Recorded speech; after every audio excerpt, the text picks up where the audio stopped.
Well, the city of Hartford, Connecticut has seen better days. More than a century ago, it was the richest city in America. Today, it's on the brink of bankruptcy. Its bonds are junk. It's forecasted to lay off hundreds of teachers, and it owes $400 million in unfunded pension liabilities.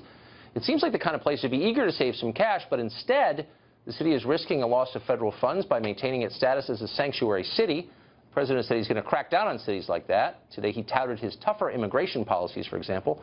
Watch. We've taken swift and strong action to secure the southern border of the United States and to begin the construction of a great border wall. Stopping the flow of illegal immigration, we will save countless tax dollars, and that's so important because the dollars that we're losing are beyond anything that you can imagine. And the tax dollars that can be used to rebuild struggling American communities, including our inner cities. Luke Bronin is the mayor of Hartford, and he joins us now. Mr. Mayor, thanks for coming on. Good evening, Tucker. Good to be with you. Good evening. So you've made the. I used to live in Hartford, and so I've been following you. And I must say, you seem more impressive than a lot of mayors the city has had. And I wish you well because I think it's a good city and it needs help. And I've been following your arguments on this, on sanctuary cities. And one of your arguments is familiar to me. It's that it will make the city safer not to bother people about their immigration status. And that's up for debate, of course. But the obvious question is, how many illegal immigrants in Hartford commit crimes? Or how many crimes in the last year or two have been committed by illegal immigrants in Hartford? Well, you know, I talked to our police chief and I asked him, you know, how much of the crime that occurs in this city is committed by undocumented individuals. And the answer I get back is virtually none. Look, we are a city that is tackling our financial crisis head on. As you say, you were here a while ago. The city's been financially strapped for decades. Yeah. But for the first time in a long time, you got an administration that is tackling those financial issues head on, and we are fixing the structural stuff that needs to be fixed. While we're doing that, we've got to make sure that we're spending those dollars wisely.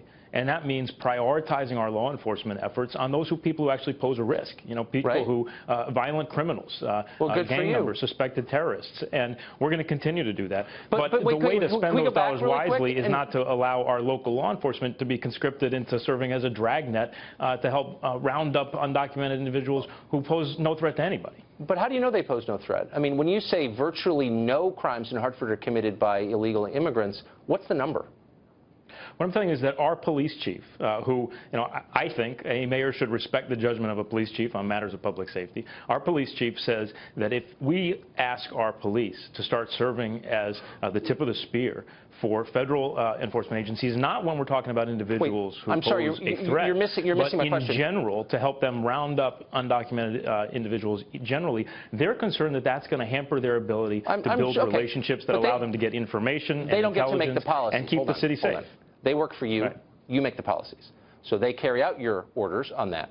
And so when you devise your policy, I think you would want to know what the number is. Are you telling me you didn't get the exact number from your chief of police? Clearly they commit some. A lot of people commit crimes. How many were committed by illegal aliens last year in Hartford? And you're saying you don't know. What I'm telling you is that just like the International Association of Police Chiefs, which came out with a strongly worded letter and said that mandating local law enforcement to serve as a dragnet to try to focus enforcement efforts on people who pose no threat is not the way to keep cities safe. What do you mean pose no threat? I'm sorry, I'm going to have to interrupt your filibustering here, Mr. Mayor.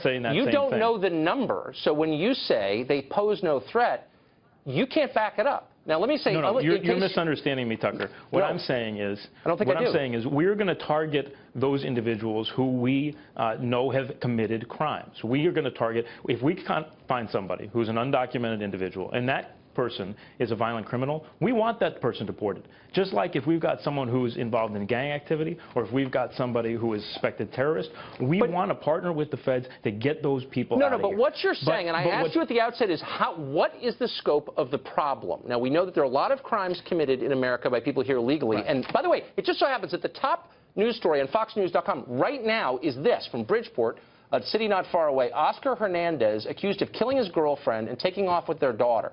He was caught by ICE officers, federal officers in your city, Hartford, 2013, deported. He came back.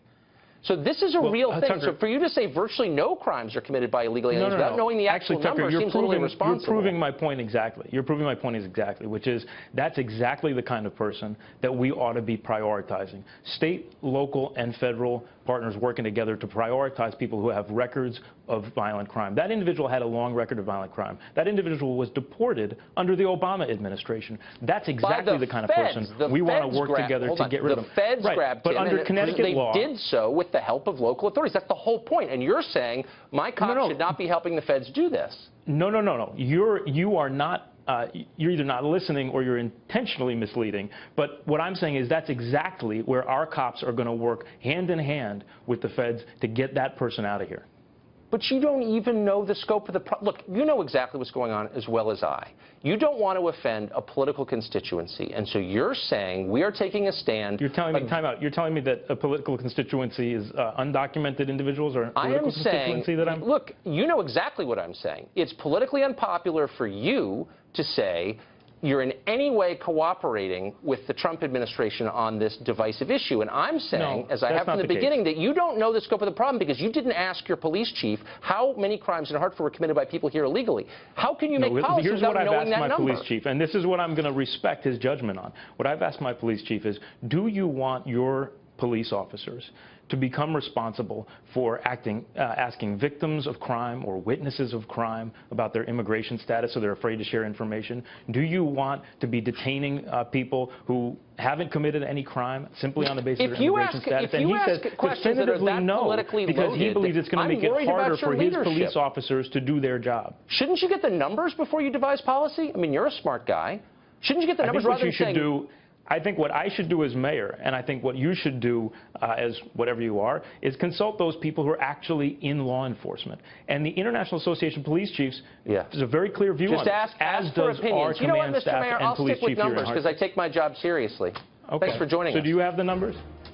You won't give them up. That's why I don't have them. I wish I did. You didn't even ask your police chief. When you get those numbers, send them to me. And if they really are negligible, I'll be willing to apologize. Thanks.